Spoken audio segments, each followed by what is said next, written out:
क्या रेरा एक rating agency है? रियल एस्टेट रेगुलेटर को जब कंसेप्चुअलाइज किया गया था तो यह कहा गया था कि रेगुलेटर जो है वो रियल एस्टेट बिजनेस को रेगुलेट और प्रमोट करेगा। अनफॉर्चुनेटली रेरा जो है वो रियल एस्टेट को प्रमोट करता हुआ ज्यादा दिखता है बजाय रेगुलेट करने के।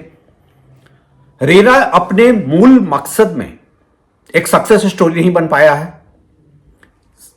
इसीलिए यह सवाल उठना लाजमी है, क्या रेरा जब रेटिंग की बात करता है, क्या रेरा एक रेटिंग एजेंसी है? नमस्कार, मैं हूं रवि सिन्हा और यह सवाल मैं इसलिए उठा रहा हूं क्योंकि दो अलग अलग स्टेट के रेरा ने रियल एस्टेट डेवलपर्स और उनके प्रोजेक्ट्स के रेटिंग की बात की है।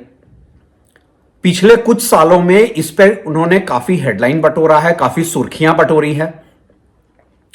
यह और बात है कि ट्रैक टू रियलिटी में हमने पहले दिन से यह क्वेश्चन उठाया था कि रेरा जब अपने मूल मकसद में कामयाब नहीं हो पाया है तो फिर रेरा को रेटिंग की तरफ देखने की जरूरत क्या है।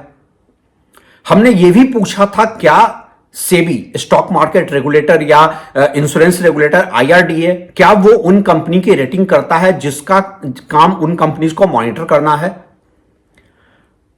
एक ऐसे इकोसिस्टम में जहां रेरा पहले दिन से एक क्वेश्चन मार्क के साथ रहा है, क्योंकि बहुत सारे सवाल रेरा को लेकर उठे हैं, रेरा के इनएक्शंस को लेकर उठे हैं, रेरा के ऑर्डर्स एक्सिक्यूट नहीं होते हैं उस पर सवाल उठे हैं, रेरा मेंबर्स के जो लीगल एक्यूमेन है, लीगल नॉलेज है, उसको लेकर सवाल उठे हैं। ऐसे इकोसिस्टम में रेरा का रेटिंग में एंटर करने का फैसला पहले दिन से यह माना जा रहा था कि यह अखबारों की, यह मीडिया की सुर्खियां बटोरने का काम है। रेरा को एक टूथलेस टाइगर कह दिया गया है और ऐसा इसलिए हो रहा है क्योंकि ऐसा नहीं है कि हम एज ए क्रिटिक ये बात कर रहे हैं कि रेरा एक टूथलेस टाइगर है। रेरा के अपने मेंबर्स अक्रॉस द कंट्री, बहुत सारे स्टेट्स में रेरा के अपने मेंबर्स ने कहा है कि as a quasi judicial body उनके पास पावर्स नहीं है, वो रियल एस्टेट डेवलपर्स के खिलाफ एक्शन नहीं ले पा रहे हैं क्योंकि उनके पास बहुत लिमिटेड पावर्स हैं। अब यह एक क्वेश्चनेबल एरिया है कि क्या उन्हें ज्यादा पावर्स की जरूरत थी या जो पावर्स दिए गए थे उन पावर्स को एक्सरसाइज करने की जरूरत थी।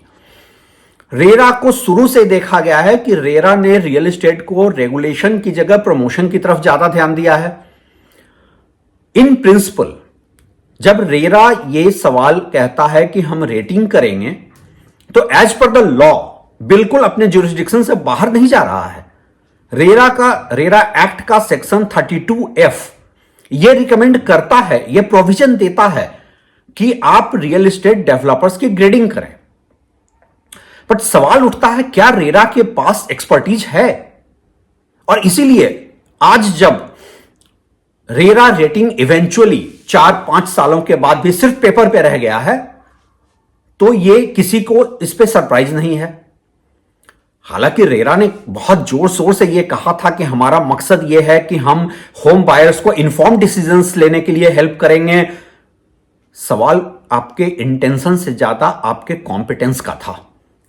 सबसे पहले यह कोई 2020 की बात है जब यूपी रेरा ने यह अनाउंस किया था, उत्तर प्रदेश रेरा के नोएडा बेंच ने यह अनाउंस किया था कि वो डेवलपर्स की को रेट करेंगे, उनके हाउसिंग प्रोजेक्ट्स की रेटिंग करेंगे।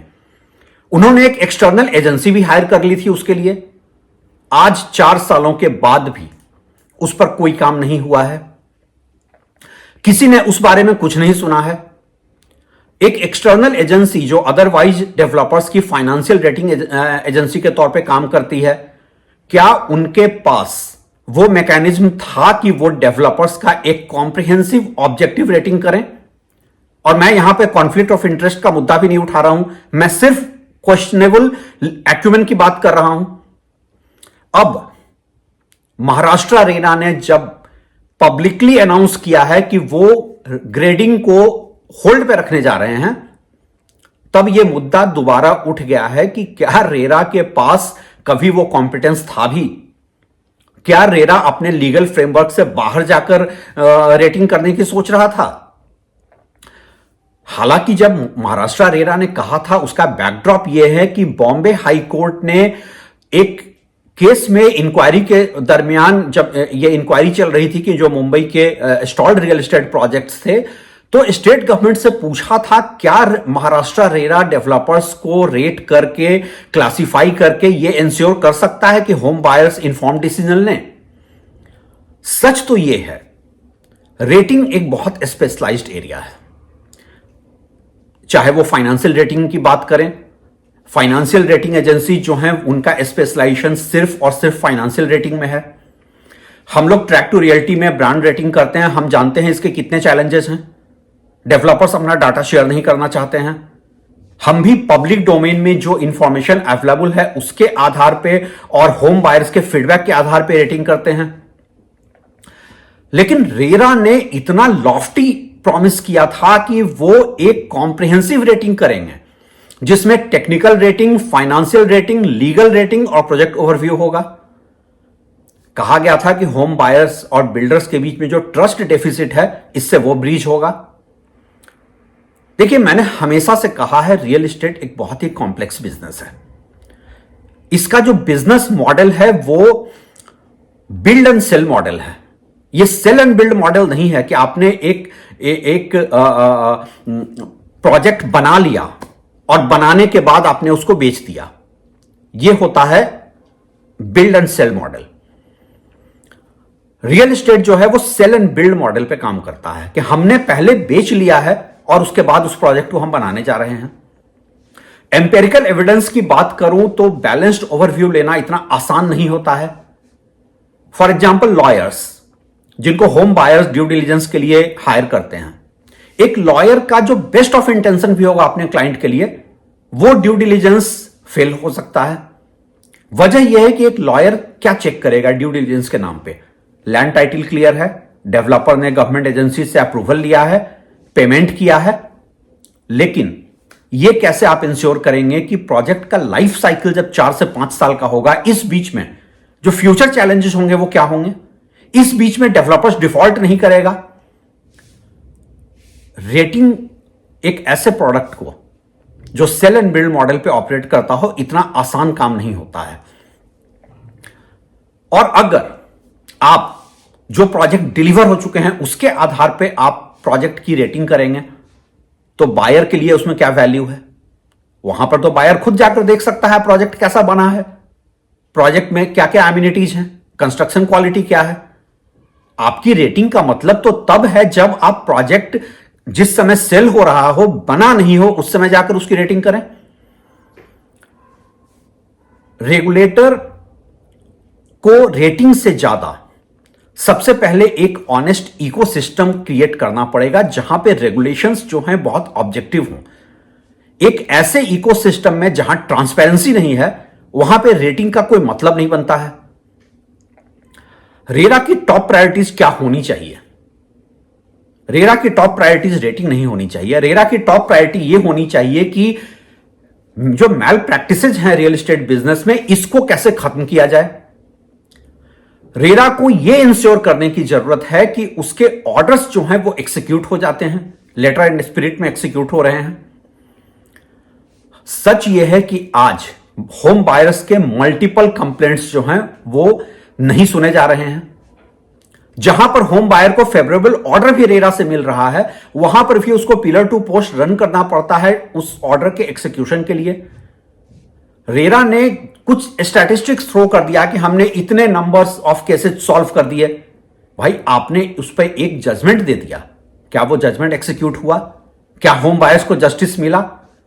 समस्या यह है कि रियल एस्टेट एक ऐसा बिजनेस है जिसमें कोई एंट्री बैरियर नहीं है। किसी भी लेवल पे एक चाय वाला, पान वाला, दूध वाला, कोई भी बिल्डर बन सकता है। फॉर एग्जाम्पल, क्या हम और आप आज एक बैंक शुरू कर सकते हैं? नहीं। उसके लिए आरबीआई का बहुत स्ट्रिक्ट क्राइटेरिया है, आपका इतना नेटवर्थ होना चाहिए, आपकी ये लीगल रिक्वायरमेंट्स है। लेकिन बिल्डर आप और हम कल भी बन सकते हैं। ये रियल एस्टेट एक मॉम एंड पॉप स्टोर की तरह है कि पड़ोस के एक किराने की दुकान की तरह कोई भी जाकर खोल सकता है। क्या रेरा ने यह इंश्योर किया है किसी लेवल पर कोई एंट्री बैरियर हो? चलिए रेरा के मैंडेट में भी बात करें। ब्रोकर्स जिनको कि रेरा रजिस्टर्ड होना जरूरी था, क्या सारे रियल एस्टेट डेवलपर्स आज रेरा रजिस्टर्ड हैं? मैं प्रोजेक्ट साइट्स पे जाता हूं, मैं देखता हूं कि हर कोई वहां पे एक ब्रोकर है।